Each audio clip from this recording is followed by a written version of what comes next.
देखो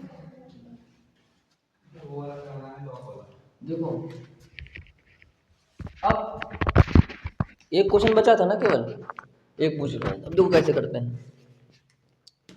अब एक क्वेश्चन है y square plus x square d y upon d x. ये क्वेश्चन देख लेना, सही नोट हो ना। क्वेश्चन गलत नोट होगा तो दिक्कत हो सकती है ना। बराबर x y d y upon d x. देखो सबसे पहला काम ये करोगे, एक्स वाई से अलग हो चाहे ना हो, सबसे पहला काम ये करोगे डी बाई डी एक्स जहाँ पर है ना उनको समेटो पहले, है ना। तो वाई स्क्वायर को इधर रखो और इसको उधर भेज देते हैं ना, ऐसे। तो हम ऐसे लिखते हैं x y d y upon d x minus x square d y upon d x equal to y square. यहाँ तक बात समझ में आई बच्चों? आई कि नहीं आई? इसके बाद क्या करेंगे? इसके बाद करेंगे ये कि हम इसमें d by d x common लेंगे ना। तो इसमें क्या करेंगे, d by d x common लेंगे तो क्या बचेगा, x y minus x square और ये वाई स्क्वायर। कोई दिक्कत है यहाँ तक? बोलो कोई दिक्कत है? नहीं ना। अब देखो D by d x common लेंगे इसमें, ठीक है। कॉमन तो है ही, इसमें कहाँ जाएगा, ऐसे डिवाइड में जाएगा। भैया अब कर लोगे आप लोग? अब कर लोगे? अब देखो दो समीकरण हैं, एक्स वाई से अलग भी नहीं हो सकता कॉमन लेने के बाद। तो वाई इक्वल टू क्या मानोगे, वी एक्स मानेंगे, ठीक। तो आधा करेंगे, आधा तुम लोग स्वयं कर लेना ना।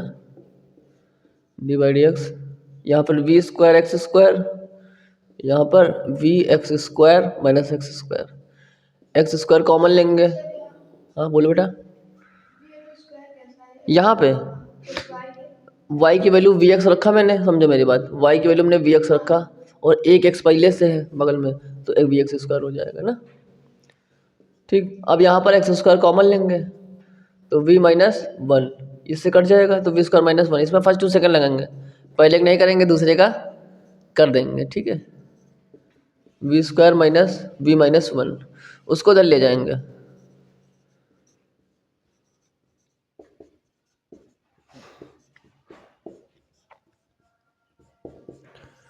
We minus one, v square minus v minus one, v square minus minus plus, ये ऐसे हो जाएगा। और x d y upon d x. भाई वी स्क्वायर से वी स्क्वायर कैंसिल हो जाएगा, ये ऊपर जाएगा बच्चों और ये नीचे जाएगा। तो V minus one upon V और D V upon one by X D X. क्या इसके आगे आप लोग नहीं कर पाएंगे क्या? अलग अलग कर देंगे, बचेगा वन और ऐसे लिख लो बच्चा ना पहले। अगर तुम लोग क्वेश्चन घर पे नहीं लगा रहे हो तो फिर भूल जाओ कि मैथ में नंबर आएंगे, है ना। पहले ही बता रहे हैं, मैथ लगाने से आती है वो हाई स्कूल 9th, ये सब काम खत्म, ठीक है। चाहे जितनी कोशिश कर लो, चाहे फिर वाई की वैल्यू क्या होगा, वाई अपॉन एक्स। यहाँ पर Y upon X equal to log x plus C. और वाई अपॉन एक्स कर देंगे इसमें, है ना, ऐसे log y minus minus plus हो जाएगा लॉग एक्स प्लस सी। भाई लॉग एक्स से लॉग एक्स कैंसिल हो जाएगा, आंसर यही हो जाएगा, ठीक है। नोट कर लीजिए।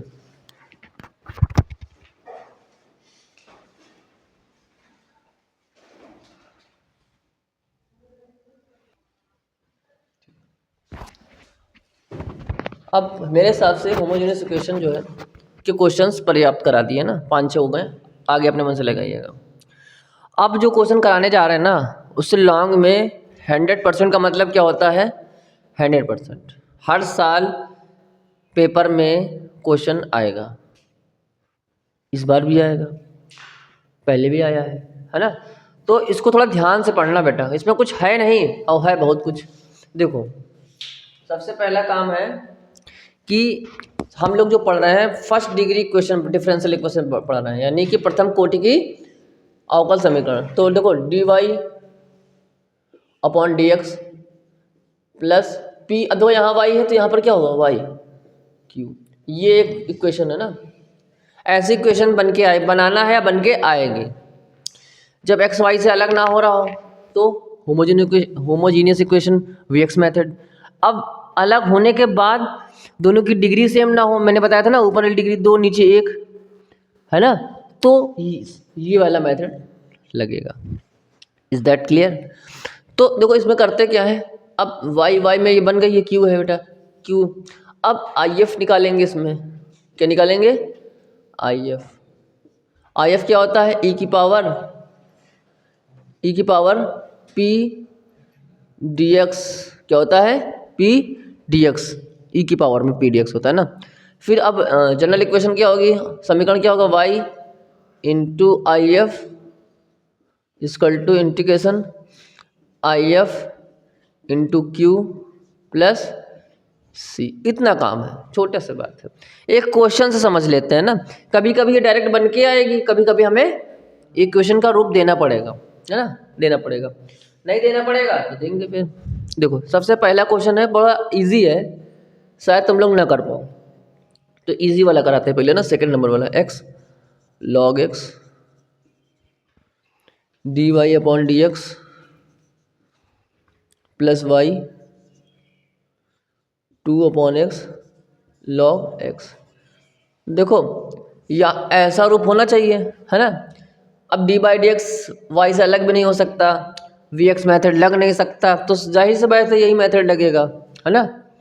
अच्छा मैंने देखो क्या डी बाई डी एक्स के इंटू में कुछ है नहीं, तो यहाँ ये क्या कर रहा भाई, यहाँ क्या कर रहा, तो यहाँ इसको नहीं चाहिए ना मुझे ये, तो इसे डिवाइड कर दो, दोनों पक्षों में, दोनों साइड में डिवाइड कर दो भाई। अगर इसमें x log x से डिवाइड करेंगे तो ये कट जाएगा, बोलो बेटिया, और इसमें डिवाइड करेंगे ये कट जाएगा, इधर डिवाइड में है, कुछ कटने के लिए है ही नहीं, कुछ कटने के लिए है ही नहीं, तो ये ऐसे पड़ा रहेगा बेटा। अगर मैं इसमें डिवाइड करूंगा इसको, समझना ध्यान से, तो यहाँ x log x लिखेंगे, तो भाई log x कल कटेगा, तो बचेगा क्या, 2 अपॉन एक्स स्क्वायर बचेगा।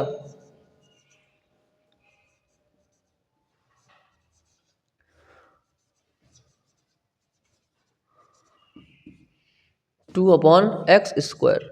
अब कंपेरिजन करते हैं इससे, भैया पी देखो पी वाई यहाँ पर वाई, यहाँ पर वाई, तो पी की वैल्यू क्या होगी बेटा, 1 अपॉन एक्स लॉग एक्स बनेगी, बोलो बेटा, ये बात समझ में आई दीपाली। और क्यू की वैल्यू क्या बनेगी बेटा, 2 अपॉन एक्स स्क्वायर आएगा बेटा, बोलो बोलो। देखो इसके बाद क्या करना है, इसके बाद आई एफ निकालना है ना, ये है ना, क्या निकालना है, I F integrating factor, I F निकालना है। तो क्या हो जाएगा, ई की पावर, अब इसकी वैल्यू क्या है, 1 अपॉन एक्स लॉग एक्स है ना, यहाँ पे रखेंगे 1 upon x log x D T, ठीक। लॉग एक्स को टी मानेंगे तो क्या आएगा बेटा, 1 अपॉन टी, और 1 अपॉन एक्स को टी मानेंगे, लॉग एक्स को टी मानेंगे तो इसका डिफरेंशिएशन क्या होता है, एक्स होता है 1 अपॉन एक्स, और इंटू डिवाइड में तो कहाँ जाएगा, इंटू में, तो बस वो इंटू में जो जाएगा वो एक्स कैंसिल हो जाएगा, तो केवल क्या बचेगा, 1 अपॉन टी और डी टी।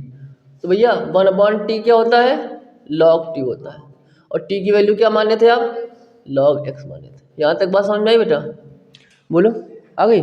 अब देखो इसका बेस तो ई है ही है, एक रूल है, जैसे कोई ई लिखा हुआ है और यहाँ पे क्या लिखा हुआ है, log x लिखा हुआ है, तो इसकी वैल्यू क्या होती है, 1 हो जाती है, तो क्या बचता है, केवल x बचता है, e और e है तो क्या बचेगा, केवल log x बचेगा।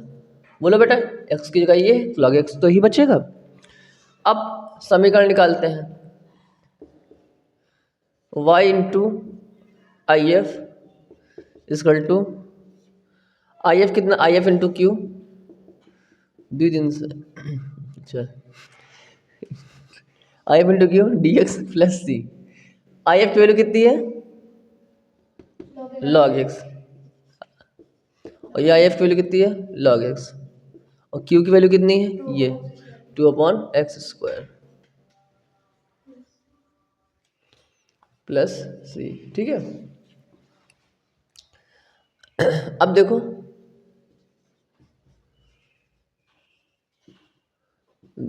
लॉग एक्स को टी मान लेंगे हम ऐसे, है ना, लॉग एक्स को क्या मानेंगे, टी मानेंगे, तो log x को t, तो x dt, यहाँ t लिखे दे रहे ना t, तो x dt बनेगा यहाँ पे।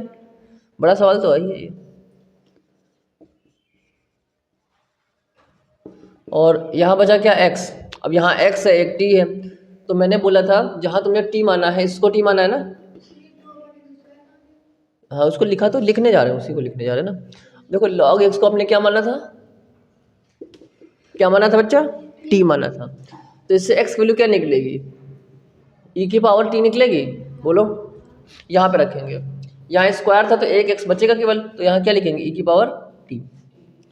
समझ लेना ध्यान से, dt और प्लस c तो चल ही रहा है इसके साथ ना पूरा। e की पावर t का ऊपर ले जाएंगे माइनस t। अब इसको कैसे सॉल्व करेंगे बेटा, इस पे खंडसा लगाएंगे। ठीक, इतना नोट करो, फिर आगे कराते हैं ना। थोड़ा लंबा क्वेश्चन है, थोड़ा सा ज़्यादा नहीं।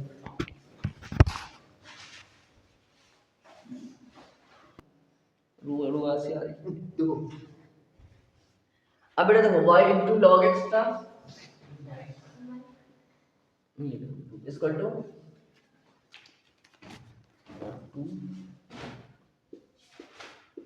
यही तो था बेटा, बोलो। अब देखो ध्यान से, अब यहाँ पर दो फंक्शन है ना, आइलेट लगा देंगे इसमें ना।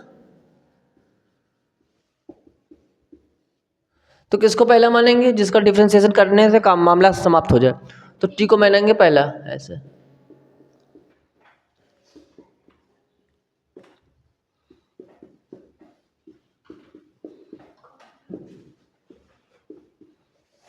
अब देखो बेटा, एक ही लाइन में समाप्त कर देते हैं ना। ई की पावर टी का ई की पावर टी एक्स के बगल में डिवाइड जाएगा तो माइनस लग जाएगा ना।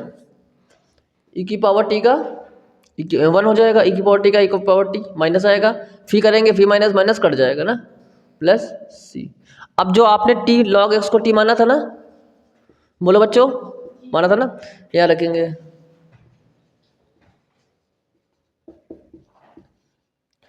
तो माइनस कॉमन भी ले सकते हैं ना, तो टी माना था लॉग एक्स को।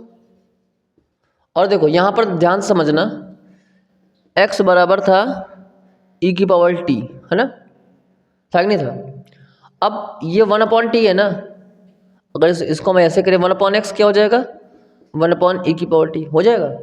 तो 1/x इसको ऊपर ले जाओ, e की पावर t, यानी e की पावर माइनस टी क्या होगा, 1/x ना। तो यहाँ हो जाएगा 1/x प्लस 1/x प्लस सी। चाहे तो एलसीएम ले लो भैया, x कॉमन उधर फेंक दो, उधर x log x minus 2 1 plus log x plus C. ठीक है भैया, y के आगे xy कर दो, चाहे तो x कर दो, कुछ भी कर लो, yx कर दो। ठीक, नोट कर लो। इसके आगे जो है अगला क्वेश्चन है। अब अगला देखो बच्चों, अब ये क्वेश्चन कैसे करेंगे, एक इजी दे देते हैं ना, बीच में थोड़ा टफ आ गया था। अब y/x लिखा, p की वैल्यू 1/x, q की वैल्यू x², इतना आप लोगों ने कर लिया है ना, कर लिया ना। अब सबसे पहली चीज इंटीग्रेटिंग फैक्टर यानी if निकालते हैं। e की पावर 1/x dx, 1/x क्या होता है, log x। अब इसकी वैल्यू 1 हो जाएगी और ये क्या हो जाएगा, x। तो y into if equal to if into Q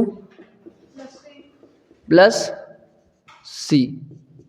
if कितना है, x, if है x, q कितना है, x² और dx प्लस सी। x क्यूब हो जाएगा तो x की पावर 4/4 प्लस सी। खत्म क्वेश्चन, है ना इजी, पेपर में नहीं आएगा लेकिन ना, इतना इजी है तो आप मतलब सीखने के लिए